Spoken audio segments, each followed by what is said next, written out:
Welcome back to the Gary Sutton Show on WSBA as we continue on. And, having been a teacher for 25 years myself, and my master's degree, by the way, is in educational administration, and I have a principal's certificate. So I've always been interested in education. My mom, my dad, both educators, and my father was a principal as well.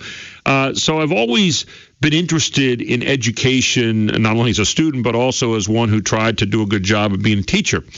Alan Shusterman is the founder and head of School of Tomorrow, and he hit me with something when I was reading this piece. He said, it's time to forget about memorization in school. And having been a history teacher for a long time, obviously, we got hit with the old thing about, why do you have to memorize these? They're never going to have to use them out there in public. And we bring in Alan Shusterman this morning on this very topic. Good morning, Alan. How are you?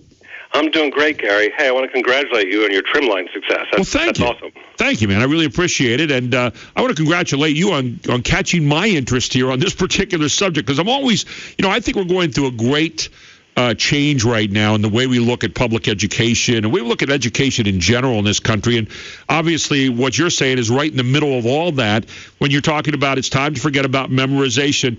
You're the founder and head of the School of Tomorrow. Tell me a little bit, first of all, about the School of Tomorrow, because I'm intrigued.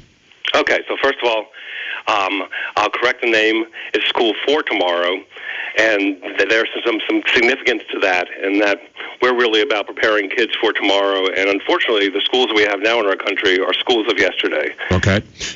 Talk a little bit about how you're preparing kids now compared to how you think kids have been prepared in the past. Okay, this could be a long answer. You ready? Okay, I'm ready for a long answer. Okay. First of all, in terms of what they need to learn, and that's where the memorization comes in, we are still in this country emphasizing two basic skills in everything we're teaching. Number one, memorization. Number two, following directions. Back when you and I were kids, memorization in particular had some value, because to find any basic piece of information could take a long time. In fact, some pieces of information we could never find, right? Right. Back in the good old days when we had to go to the library, go to a card catalog, maybe we could find it, maybe we can't. So it made sense that, hey, we need to be cramming certain stuff in our heads to carry it around with us. Now, literally, I have more information sitting in my pocket, easily accessible, than you and I ever had 40 years ago, no matter what library we had access to, right? Okay. Okay. So instead of basically creating or producing students who are, I would say, walking encyclopedias and robots, what we need to be creating are human beings who can continually learn new things every day. And it's not accessing the information that's difficult. It's actually knowing what information to be looking for. Evaluating the information is incredibly important, and then using the information to solve problems and answer questions. So is it fair to say it's not the smart kid right now that knows everything, it's a smart kid that knows where to find it?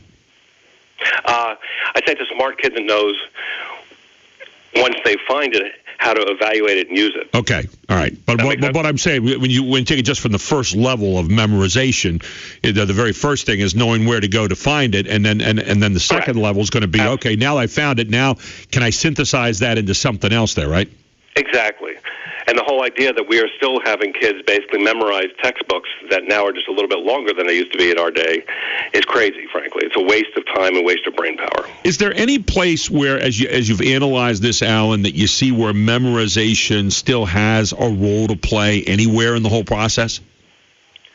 Well, like many things in 2015, memorization can be useful if you could do it easily. Yeah. It can't hurt to have it in your head. Right. But it's really a question of resources and time. Certainly if we're going to spend time in education, we need to be focusing on not memorization, but all the other skills that are important, and certainly in your life. So if it comes easily to you, there's no problem. The same thing is with handwriting, okay? Right. We're still obsessing on handwriting, and therefore instead of getting down to the fact that today, if you can't handwrite, we have all kinds of technology that enables you to still write well without handwriting.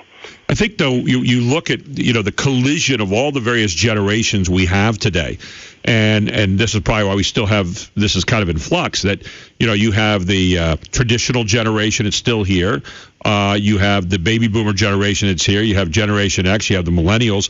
And so you're seeing this transfer over, and it's always painful to see in so many different ways, not just education, of the transfer from generation to generation, is it not? And that's probably why you're seeing, people say, well, kids still need to memorize, for example, their ABCs and their number systems and all that kind of stuff, don't they? Yeah, But that's a very limited type of memorization. Right. That's my point. But I mean, absolutely. So I'm just qualifying a little bit here now in our conversation. Absolutely. One of the things that people assume when I talk about School for Tomorrow and going back to School for Tomorrow, it's basically the experts and the thought leaders in the education world all are talking about how there's a desperate need for us to change both what we're teaching and how we teach, and that there will be the school of the future that's going to show up in 10, 15, 20 years. It'll be totally different than the school we have now. Yeah. Well, School for Tomorrow is creating that school now because there's nothing stopping us other than the will to do it. What are the things that you're doing right now? Let's say memorization. Let's assume that for a moment that's so yesterday, okay? What are you doing now with the kids that you're teaching in the School for Tomorrow that is far different than what has been done in the past? Okay, let me talk about a couple things. Number one, we're taking education into the age of customization. So everywhere else in the economy, we see customization. In education, we're still as if if we went to go get a cup of coffee today at the local shop, they'd say, here's one choice for you. And maybe if you have special needs, we'll give you some sugar and cream with that. Okay, the reality is now that we need to be able to design the kids' education around their needs and their strengths and weaknesses. Mm-hmm. It's not okay, let me clarify that too. I'm always clarifying because these are sophisticated, complex issues, actually. Number one, kids need to be learning certain things, such as they still need to learn how to math and reading and writing, but the customization comes in how and when they learn it. So with a customized model, what you do is you're aiming at any given moment to have a given kid learning whatever it is they're learning at the level that makes sense for them, in the ways that make sense for them, at the pace that makes sense for them. Which means that a School for Tomorrow, for instance, a ninth grader may in any given month or week be learning history, and another school that we would consider an eighth grade history may be writing a research paper that another school, or regular school is not even another school, regular schools would be considered senior level thesis writing, and maybe doing math at a regular school would be considered 11th grade, because that's what's natural. There's no such thing as, right, the traditional public and private schools now are all designed to serve what's called the normal average kid. Right. There's no such thing as the normal average kid to begin with, and certainly that's basically a construct of convenience to serve a model of education, which is an industrial age model of education, which basically treated kids and still treats kids like cars on the assembly line that Henry Ford invented. Back then it was very exciting. Right. Hey, we can mass produce all these quality cars by doing this. Unfortunately, you can't really mass produce kids and human beings with an efficient education by doing it, but that's the model we have. Where basically right now we inject kids with English, we inject kids with math, we inject kids with science, and hope they all pop out at the end of 4 years of high school educated. And they're not. We even have bells, just like Henry Ford used to have. Bells, time to move along, go to the next person, right? I mean, Basically teachers are assembly line workers who are injecting all these kids. So we, in the rest of the economy, have moved way beyond that model of economics and that model of business model, basically. And we absolutely can do an education in exactly the same ways that we do it in the rest of the economy. We, again, just have to actually do it. And that means creating an entire different system and setup. And really, like you see in other industries, one, leveraging the technology that we have. Two, leveraging all kinds of new knowledge and science that we have about learning and how human beings learn. And three, leveraging the human beings, the teachers who are teaching, in a different way. You need to redefine their roles. You know, it's interesting. I when I started teaching, it was back in 1973-74. I came out of college that year, and I remember how I learned in college, and I remember a lot of it not having a whole lot to do with actually teaching, because you were teaching real people and working with real people. And I was in the very kind of model you're talking about, and yet I came in at the end of the open classroom experience that a lot of people tried, and then we were into team teaching at that particular time, where we taught a certain group of kids, and we didn't always take exactly the same amount of time for every teacher. I mean, we tried to combine certain disciplines.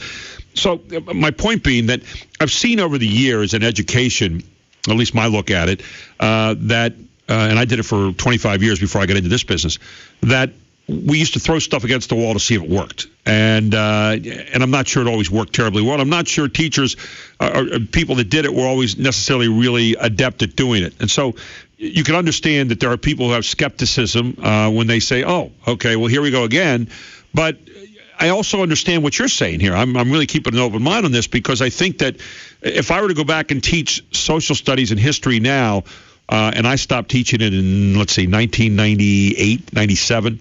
If I were to go back and teach it now, I probably would teach a lot differently when I would teach various things. And I did teach applicability with things like the Constitution and other things and pose questions and the kind of things you're talking about here where kids could think, and we did projects and all that kind of stuff. And yet at the same time, I was right at the beginning of the whole explosion of computers in the classroom. We didn't have a lot of them yet at that particular time when I quit, and so it was a different kind of model that I was using at that particular point. So I guess my point is I don't want to see us just go where we're throwing something against the wall again and saying, okay, let's see if this works, because would you agree with me that that's what education has done for a long, long time? Yes, but largely what education has done is done things that make the adults feel good. And have nothing at all to do with the kid's experience. Yeah, and it's a great point. It's a great point. I mean, I'm like I said, I love the discussion here because I think you're making some good points, and it was done within a model of a non-computerized world. And yet there are a lot of people out there who would probably pose a question, I'm sure you've heard it before, who would say to you, well, what happens when the computer breaks down? What are we left with? That's one of the big questions that people come up sometimes. If I don't have a computer, do we become so dependent on the computer that we stop being independent people at all? It's a worthy question. Right. So let me clarify that. I mean, again, much of what we see in terms of in public and private schools today with respect to technology and computers really doesn't change the game at all. It's, again, just makes things look good because we have a computer in the room. The core thing is the type of education we're talking about. Right. Is one that you don't need the computer for. Now, the computer makes it better and gives you access to certain things. But if you talk about, let's go back to talk about U.S. history, since I taught history also. Oh, okay, good. So here, whether it was before or since we have computers, I'll tell you what, I'm going to jump in on you before I let you get started there because we have a break. And that's one of the things of my business. But we'll come right back. I want you to use that example because I'm very intrigued by this. I think it's a really interesting topic. Alan Shusterman with us here this morning said it's time to forget about memorization in school. And it's going to give us a great example here when we come back. Really an intriguing conversation. I hope you're enjoying it. We'll be right back. He's the founder and head of the School for Tomorrow, Alan Shusterman, here on the Gary Sutton Show on WSBA. Welcome back to the Gary Sutton Show on WSBA with Alan Shusterman, founder and head of School for Tomorrow. And he was going to give us an example here of, the whole topic this morning is time to forget about memorization in school. You and I were both history teachers, Alan. You were going to give me a great example. Go ahead. Yeah, and let me actually preface it with the following. Everything we're doing at School for Tomorrow, number one, is research-based. Number two, it's research that simply follows confirms common sense. Okay. So, and today we're just scratching the surface of what we do, but what education needs our model needs is looking at common sense and looking at the research that confirms common sense and then applying it. So now we'll look at in the history realm, right? Right. So the traditional way that public and private schools teach history is we start back, first of all, we have the textbook, and we start back usually, now these days we start back in the people who were here before Europeans got here. We have about a chapter of that, and then we kind of trudge through Jamestown, et cetera, et cetera, et cetera. As we do that, we learn all kinds of dates, probably hundreds and hundreds, if not thousands of dates, and hundreds, if not thousands of people in history and terms in history. Right. Now, first of all, by the way, I did not like giving dates out all that much. I would use dates to give it some kind of, qualification, but I didn't like having dates regurgitated back to me. But go ahead. No, exactly. Well, great teachers try to go beyond that. Okay, let's be clear. Absolutely. But in the 21st century, I was teaching in a fancy Quaker private school, and I was required to go through all of these dates and everything else, or else I got in trouble. Okay. Oh yeah. So boom. So we go through. We learn that in the end. But by the way, when I say that we or the students, memorize all this stuff, really what they memorize it for is a test, and then 2 weeks later they forget it anyway. Exactly. Yeah. Right. So that's yet another problem. Okay. So, but that's what we spend most of our time and energy doing. What we also do in this country is always run out of time and never get to the end of the textbook. So pretty much every American has never gotten beyond World War II. Usually you have a wild rush to the end, you get the Holocaust in, and then boom. Yep. Okay, so...